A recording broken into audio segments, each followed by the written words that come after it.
So I got to ask you, Ben, on a scale of level one, where this is nothing to worry about, Joey Logano is just going to help the team, Hailie comes back, or level 10, her career's in jeopardy, where would you grade this news? Well, when we're saying, if you're saying her career is in jeopardy and you're talking about her Xfinity Series career, I'd say it's a 9. If you're talking about her racing career as a whole, I would probably say around the 6 or 7 range. I don't think Hailie Deegan needs to worry about being out of a race car seat entirely or anything. I'm sure there's somebody in some series somewhere that would pick her up. She has an off-road racing background. She could try to restart her career over there. We were talking on the Encore show this week about bringing up Joy Tomlinson's column for front stretch again from just after New Hampshire race weekend. Maybe she should consider a return to the ARCA platform. She would probably experience some better results there, and that might help boost her career a little bit. But if we're talking about Xfinity strictly here, when you look at the results, I mean, there's no way around it. It has not been the start to the season or the first half of the season that anybody at that team was hoping for. Most certainly the driver herself, and to put Joey Logano, a 2-time Cup champion, in the car for this race, I think this is a big wake-up call for Hailie Deegan. I think this is a critical moment in her Xfinity Series season and in her racing career. How well is she going to be able to respond to this? And assuming she is only out for one race, for Joey Logano to come in and give some feedback, evaluate the team and their performance and everything, how Deegan bounces back from this, I think is going to be very important. And, again, I think that it's certainly on the upper end of the scale. If you're talking about her career as a whole, I don't know that this is necessarily sounding the alarm bells as much, but for her current ride in the Xfinity Series, this is about as big of a wake-up call as it gets, being taken out of a seat, having somebody else come in. And I think to do it on this weekend as well, when we have a 43-car strong entry list, 5 cars are not going to make this race. With how far down the 15 is in owner points, there was no guarantee that she'd be able to rely on a provisional. She certainly had to put down a good qualifying lap to get in the field, as does Joey Logano, by the way. The amount of points obviously doesn't change in the entry, given who's driving it. So Logano has to go out and do the same. But of course, a 2-time Cup champion is, assuming everything goes according to plan with the setup, should be able to be capable of putting in a good enough lap time to make the field. But unfortunately, I think given where her performance has been at so far this year, you couldn't have said the same about Deegan. So I understand AM Racing side of this. Again, people know that I'm not a fan of Cup drivers in the lower divisions. I think I would have rather seen Brett Moffitt get back in this car. He had a very strong run for the AM Racing team at this race last year, so I think that would have made perfect sense. I would have rather have been him, but I can understand the reasoning behind the move. And this is an instance where I think having somebody like Joey Logano in is going to benefit the team from that perspective of getting a Cup champion to give them that feedback. So I got a follow-up. You mentioned Joey Logano getting feedback for the team. What kind of feedback will the team be looking for? Because this is going to be a street course, not exactly oval. Will this just be something where better communication? Because we know Hailie Deegan has already gone through one crew chief and maybe just setting some kind of communication ground line? Or do you think a lot of it is to focus on qualifying the car to make sure it gets in this field, since we got a big field for the Chicago race? Yeah, I think it's a little bit of both. I think people were saying if it was all about data and feedback, why not do this at 1.5 miles or, some sort of oval, which has some similar characteristics to other tracks later this season. Of course, this is the only street circuit. I suppose there are some things that you can say overlap between Chicago and any road course, but Chicago is certainly unique in that regard. But I think, again, given the entry list this weekend, given that the team needs owners points, because if, heaven forbid, they don't qualify for this weekend, no matter who's in the car, that's 0 owner points that they're adding to their tally. It's only going to put them in a worse position going forward for the rest of the year. So, Matt Weaver made that point in his follow-up tweet that the team certainly is in a position where they need as many points as they can get, and who better to put behind the wheel than a 2-time Cup champion in Joey Logano if the opportunity presented itself, and obviously it has here. So I do think at this point in the season, this was probably the best opportunity that they had, the most important race that they could have, made this change or driver swap to put Joey in the car. and we'll see what he can do. It's going to be interesting to look at his performance here, and this is the first time he's been in the Xfinity Series in almost 5 years. You have to go back to Bristol in 2019 when he was doing a couple of races a year for Team Penske. It was the last time we've seen Joey in this series here. So I have no doubt that he'll adapt back to it very quickly. He's obviously a very talented racing driver, but it'll be interesting to see, just how far up he can take that car. Like you mentioned, Joe, there have been some questions. How much support are they really getting from Stewart-Haas Racing? The press release from AM Racing themselves said, we have this technical alliance. So we know that on paper, this car is, should be on level with what Cole Custer and Riley Herbst are doing. Cole Custer is leading the point standings right now. There's simply no way around it. The equipment should be able to give Joey Logano the opportunity to go out and potentially even win this race. So we'll see what he can do in it. One of the nice things for Joey Logano, this will help him, of course, with the Cup Series the following day. So I think that was a big opportunity for him to, get a little bit more track time, because this is a street course, only one of the season. We only did this last year, and the Xfinity race was rained out less than halfway. So, and the Cup drivers weren't even allowed to do it last year, too. That's an important point as well, because of just how new this was for everybody. So even though we have the next gen car now, and it obviously has an extra gear and has very different characteristics from the Xfinity car, I think still getting that track time for Joey is going to be a benefit for him on the Cup side as well. Maybe not as much as it would have been in years previous, but still a benefit nonetheless. So, Ben, I got to ask Dan, with this race, the street course, was this, in your opinion, the best race to pull Hailie out? Because mile and a half oval, I think more people will be saying, oh, they may have lost faith, they may have lost confidence. We're here. There's a lot of people saying, well, there's all these factors. It's not just all on the lack of performance we've been seeing so far. Yeah, I think probably, if you want to take that perspective, I think it would be, it's concerning enough. Let me be clear. It's not all like, the level one, like you were mentioning in the first question, but this is, you guys are worried about nothing here. She's going to be fine. She'll come back and everything will be great. It's certainly that would just be toxic positivity right there. We have to be honest and objective when we look at her performance in her season. If she were higher up in owner points, if she had a couple of top tens so far this year, I don't think they'd be doing this. But I think the fact that they are doing it at a street circuit, which is going to be a brand new experience for her, certainly in the Xfinity car, but very difficult circumstances for her to try to adapt to in what's been a difficult season, and to put a Cup champion in the car who, again, I don't know that there's anybody better that Ford could have pulled from, realistically speaking, than a guy like Joey Logano. So, it makes the move understandable, and I think a lot of it's going to come down to how Hailie Deegan herself responds to this, because again, I brought up on the Encore show, this turned around AJ Allmendinger. He got sat down for Red Bull, not just for one race, but for 5 races. They put Mike Skinner in the 84 car after he failed to qualify for the first 3 races in 2008. And then he came back, and just a few weeks after he came back, he won the Sprint Showdown and got into the All-Star race and steadily improved from there. Now, Red Bull still sacked him at the end of the year, but he's gone on, obviously, to have, maybe not a Hall of Fame level career for himself in NASCAR, but a very solid career nonetheless that has just continued to blossom since he got to colleague racing a few years ago. So again, I'm not saying that this is automatically going to fix Hailie Deegan, but I'm saying it worked for AJ. It worked for Ricky Stenhouse Jr. Roush sat him down for a race early on in his nationwide at the time career, and he seemed to bounce back from that very well and won the next 2 championships. So it's not unprecedented, and it has worked for certain drivers in the past. Hopefully, Hailie Deegan takes this the right way. I hope she's up there on the pit box listening to the team radio and hearing what Joey has to say, because I think that's going to be very valuable for her. Somebody put in the chat room, on Monday night, could she buy out the second Joey Gase car or try to buy a ride to remain playoff eligible? I think the playoffs need to be the last thing on her mind at this point, because unless we get a Justin Haley style shock Daytona win with a well-timed lightning strike, that's the only way she's making the playoffs at this point.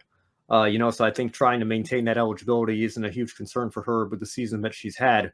I think the best thing for her to do would be put on the headset, listen to what Joey has to say, listen to what feedback he's giving, and try to take that and adapt that for the second half of her season and see if she can turn her performance around. Now you bring up something I did not thought about, but as you mentioned, the playoffs shouldn't be into question. We do have Daytona Wawa 250 powered by Coca-Cola. That's going to be coming up in the season as well too. Do you think at all there's any potential thoughts of potentially her getting a waiver? I don't know if that has happened when a driver is just sidelined to let another driver uh, racing them. I would be surprised. In fact, I would be very surprised if she gets a playoff waiver here. And I'm trying to think of the few examples where we have seen waivers denied. I think Kaz Gralla was forced to part time one year because of sponsorship issues. Grant Enfinger was part time with Doorsport one year. He missed the Daytona Road Course early in the year, picked up the remaining races after that with CR7, so he only missed that one race. He applied for a waiver and got denied. I think a lot of people were very upset about that because I think Enfinger could have put together maybe not a championship run, but certainly a strong playoff run nonetheless.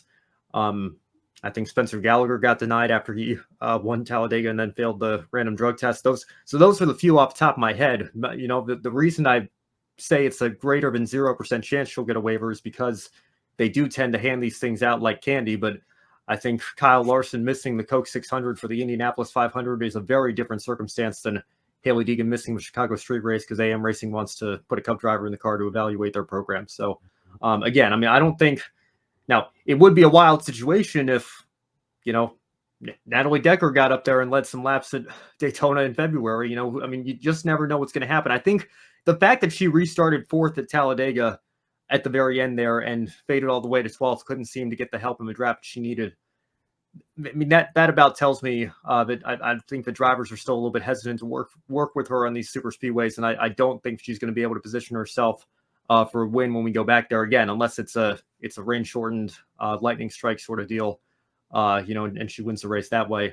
But you know, again, just in terms of a playoff waiver, I think that should be the last thing on her mind at this point in the season here, and I think that instead her focus just needs to be on taking this news as well as she can and trying to make the best of it this weekend, sit on the pit box and learn what you can from there. See, on the pit box, I think will be huge for her because after Chicago, you have Pocono and Indianapolis Motor Speedway. Two tracks, they're not the mile and a half, so there's really nothing similar to them besides Pocono, the Tricky Triangle, Indianapolis 2.5 mile oval. Handling is going to be critical for both of those races. And I think she could really help herself if she sits in that pit box. I know it's a road course, but just hearing the feedback Joey Logano could give, that could potentially just, okay, help her learn, especially for those two races, because I feel at least Pocono, that's such a wide race track. You don't exactly see a whole lot of being and bang compared to the mile and a half where the restart gets super aggressive, just short tracks. That could be maybe a good opportunity. Indianapolis, it's been a while, and we've seen some wild races there, especially the restarts on that narrow front stretch. One of the things that's really interesting, Ben, Ford, even though Cole Custer has the points lead, they're winless so far in the Xfinity Series. Toyota has won races, Chevrolet has won races. We know Ford has come close a couple times, including Texas Motor Speedway, that photo finish. That could have easily been their first Ford win. We know everything going on with Stewart-Haas Racing. Do you think the equipment, where is Ford maybe just a little bit behind? Or Stewart-Haas knowing that they're shutting down, could that have a somewhat of a factor going on with this year with AM Racing having a rookie driver with Hailie Deegan? I don't think so, to be honest, because like you mentioned, Joe, Cole Custer is still leading the points, and since race 3 at Las Vegas, he's only been outside of a top 10 one time at Charlotte. Riley Herbst has, you know, a couple of top 5s, handful of top 10s of his own. Ryan Sieg, even as you mentioned, Joe, you know, came very close. I mean, literally about as close as you can possibly come to winning his first race at Texas. So it's not like the speed hasn't been there for Ford. You know, you could maybe say if you had to rank the manufacturers based on speed, maybe they are third of 3 here. But, you know, it's not like we're talking a Formula One kind of scale where, you know, Chevrolet is Red Bull, Toyota is McLaren, and Ford is Williams here, and they're so far behind that they have no shot. I think the the Ford cars here in Xfinity, particularly the two Stewart-Haas cars, who AM Racing rather has the alliance with, we know that they're capable of winning races. Cole Custer's just done everything but. He's won poles, he's won stages, he's led the most laps, he's finished in the top 5. He just hasn't been able to close the deal for a win yet, but he's the defending champion, and he could be a 2-time defending champion in a matter of months if he continues the run of form that he's on. He just has to break through and get to victory lane, but the cars have the speed to do it. So I don't really think it's that, to be honest. I think if anything, the fact that we got clear and conclusive wording from AM Racing, because I think we always were pretty sure that they were getting Stewart-Haas equipment or getting some sort of an alliance or partnership from that team. But to now have irrefutable, beyond a shadow of a doubt evidence, I think, unfortunately, that it's even more damning for Deegan's season and her lack of performance here. Just for whatever reason, it has not been a good partnership. It has not produced good results here. And you take a look at what Cole Custer has done in particular, I don't think you can really make the equipment excuse, unfortunately. Yeah, the equipment, Stewart-Haas Racing, even if it's a little bit off, it's still good equipment. I understand, rookies, okay, that first year is going to be rough, but I feel this is getting to the point where at this level, this had to be made. And really, this is as a turning point for Hailie Deegan and her career. And a lot of folks are almost remembering what happened to Danica Patrick. She was in the Xfinity Series. She moved up the Cup. In fact, Kelly Earnhardt advised Deegan, do not rush up like Danica did. She spent some time in the Truck Series. Didn't exactly get the results, but a lot of folks, especially with her K&N West success, they just thought, well, maybe she'll get a better use to that Xfinity Series car and could have a little bit more run. But we're not seeing that, so I have to start wondering, do you think she was rushed up to the Xfinity Series? Because I feel like she had ample time in the Truck Series. Yeah, I mean, I think ideally 3 years in trucks should be plenty. But like I said, Natalie Decker did something in trucks that Hailie Deegan still has not done, and that's finished in the top 5. Deegan didn't even have a top 5 in across those 3 years. I think she only had 5 top 10s. So I mean, we just didn't see the level of progression that you would expect from year 1 to year 2 and then to year 3 here. Some people, like you mentioned, Joe, were saying that probably Xfinity will be a better fit. The Truck Series wasn't always a step on a development ladder. In fact, you've seen a handful of drivers skip it entirely, but the ones that have, like Ty Gibbs, dominated ARCA. Jesse Love dominated ARCA. Those are exceptions to the rule here. I think most drivers at this point, if they don't run a full-time season, they at least do a handful of truck races to evaluate how they stack up against that level of competition. So I don't think it was a mistake to put Deegan in the Truck Series, in and of itself. I think that was the next logical step up the ladder for her. But again, I think for a driver that shows that step forward, 3 years is probably a good timetable, to evaluate where a driver is in trucks, and then if they merit the discussions or have the ability to bring sponsorship or whatever the case may be, the next logical step is in fact the Xfinity Series. But I think given where Deegan was running in trucks, I think you can certainly look back. Hindsight's always 20/20, but given these results, I think probably staying another year in trucks, maybe even taking that step back down to ARCA, would have been better for her career and for her performance than trying to break into the Xfinity Series with a brand new team and brand new partners, and trying to develop that chemistry, and obviously not having it go according to plan so far this year. Yeah, it has not been going to plan at all. And I just wonder, because we've seen where with Danica Patrick, she won an IndyCar, got the media attention, came over to NASCAR. Hailie Deegan had some success, got headlines, comes to the trucks. Now here, we know there's sponsorships that they're always trying to. Hailie Deegan has longtime sponsor of Monster Energy. We saw Danica had a longtime sponsor with GoDaddy. Does the marketing of a female driver that has a record of winning at some level, like Danica Patrick, Hailie Deegan, Does that apply more pressure to them to start moving up the ranks to get to the highest level, like a Cup Series, or in Danica's case, go from IndyCar to NASCAR? Yeah, well, for Danica, for sure. I think the fame and fortune of stock car racing was too good an opportunity for her to pass up. NASCAR was really just coming out of its boom period when those discussions started happening, and winning an IndyCar race, being the only woman in American open wheel racing history to do that, and bringing the marketability and the sponsorship. Absolutely. There's I think enormous pressure on really any female driver to succeed in this sport, because the ones that have are few and far between. Even though we have made considerable progress, it is still very much a male-dominated world that we're living in here. So, I think Danica certainly faced that, and she is. I think it's objective, NASCAR's most successful female driver. Even though she certainly, given her equipment and given her opportunity in the Cup Series, underperformed compared to her teammates. The reality is she lasted for 5 full seasons and had a handful of occasional strong runs here and there.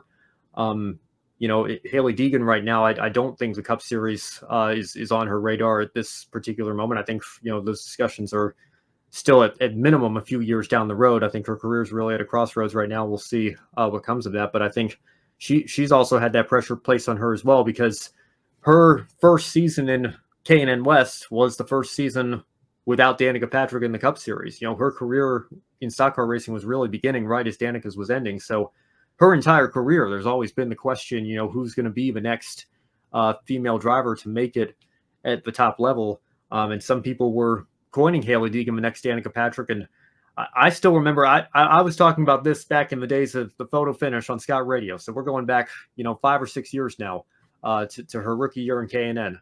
And I said that, be careful calling her the next Danica Patrick, because that may not necessarily be a good thing, because Danica Patrick, for all the accomplishments that she had, ultimately was not able to meet the expectations that the level of hype surrounding her was creating for her. And Hailie Deegan, I think, unfortunately, has, I was seeing social media posts, again, like as early as 2019, saying, well, Deegan's won 3 times already. Danica has 1 win. Therefore, Deegan's already surpassed anything Danica's ever going to do. And just losing my mind about that, because 3 K&N West wins, while, I don't want to take anything away from that. That's still certainly an accomplishment. But, Danica was, competing for wins at the Indianapolis 500. She won a race at the top level of American open wheel racing. She made it to the Cup Series and accumulated nearly 200 starts. To be frank, Hailie Deegan still has a long way to go just to get to matching Danica Patrick, let alone surpassing her. So I think, just to sum it all up, the reason I'm bringing all this up is I think Hailie Deegan has been under an enormous amount of pressure and an enormous amount of media attention her entire career. And I said it at the time as well. It was unfair to Derek Kraus, her Bill McAnally Racing teammate at the time, that she was getting all of this publicity and doing all these talk shows and all these media tours and everything, while he was out there running slightly better than she even was.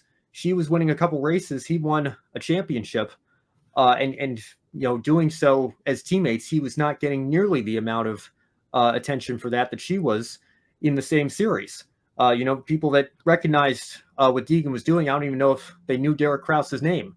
And I said, listen, that's not fair to Derek, obviously, but it's unfair to everybody, including Hailie Deegan, because the amount of pressure that creates for Hailie Deegan compared to the amount of pressure, the lack of pressure, rather, perhaps, that's on Derek Kraus's shoulders, or, trying to think of who else was in the series at the time, Jagger Jones. And, maybe Jagger's not the greatest example because of who his grandfather, Parnelli Jones, is. He comes from, obviously, a very storied racing family. But, the lack of attention that they were getting, I think perhaps allowed them to go out and race with not nearly as much pressure as was on the shoulders of Hailie Deegan, and certainly only was amplified when she advanced up to ARCA and then eventually to trucks and now to Xfinity. And then you couple that with the fact that pressure continues to build, expecting her to eventually take that step forward and get those results, which we simply haven't seen yet. So again, I think it's very unfortunate how all this has played out. And I say this, with no ill will. I hope and wish nothing but the best for her, and that she can come back and, come back stronger from this. But I think, it really does these drivers a disservice, and I don't know. I don't know what the solution is, to be quite honest with you, because I think on the one hand, you can certainly say, female drivers deserve the spotlight and deserve the opportunities, and people need to tell their stories. But I also think, that's true of every driver at, every level of the sport. One of the reasons that I am so passionate about writing for Brock Beard and LastCar.info is because a lot of the teams that finish in last frequently that we cover regularly on our site, we're the only site that's covering them. So I think when you look at all throughout the sport, all throughout the series, everybody deserves that spotlight. But sometimes, the female drivers that bring the sponsorship and bring the marketability, I think that can absolutely add pressure onto them to succeed. And you couple that with the pressure of being the first female driver to accomplish X in the series, fill in whatever achievement or accomplishment you want there. I can't imagine the amount of stress that she's been under the last several years. And I think it's really unfortunate and really unfair. But at the same time, I think we have to be honest and, call it as we see it. And, the reality is she has underperformed, and, we'll see where her career goes from here. But, I think it's a very difficult situation to try to navigate. That's for sure. Very difficult. One of the things I remember when Danica Patrick was in the Xfinity Series, you had Johanna Long there, struggling to get sponsorship, seemed to be more under the radar. A couple of times had better finishes. I almost feel like that expectation compared to Danica, in a way, is almost like a hidden blessing because you don't have that pressure. Joe, I'm so glad you brought Johanna Long up. I think it is absolutely criminal that she did not get better opportunities than she got. And if you had to make a comparison to Deegan, I think the comparison that comes to mind for me is Gracie Trotter, who also won in what became the ARCA Menard Series West, and then got an opportunity with Venturini to run part-time in 2021.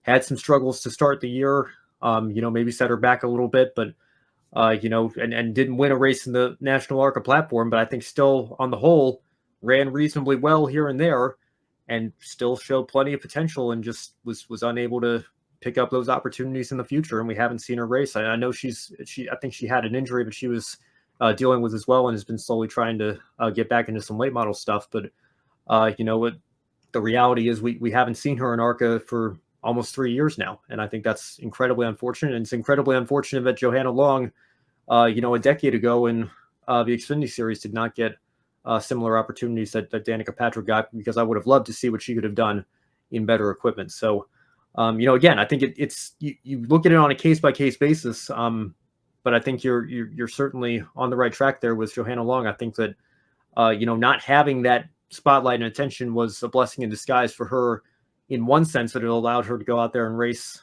without that added pressure. But the fact that she wasn't getting that attention made it harder for her to attract sponsorship, and that ultimately led to her not getting the opportunities that Danica Patrick received. And again, I think that's a shame, because I think she could have done some great things in a junior motorsports car had she been given that opportunity. Yeah, single car outfit, couple races here and there. It's just really unfortunate. And like you said, can't imagine the pressure. And of course, Hailie Deegan sitting out again for Chicago, assuming she's going to be back in Pocono the weekend after. And of course, we'll be discussing that next time here on the Women in Motorsports.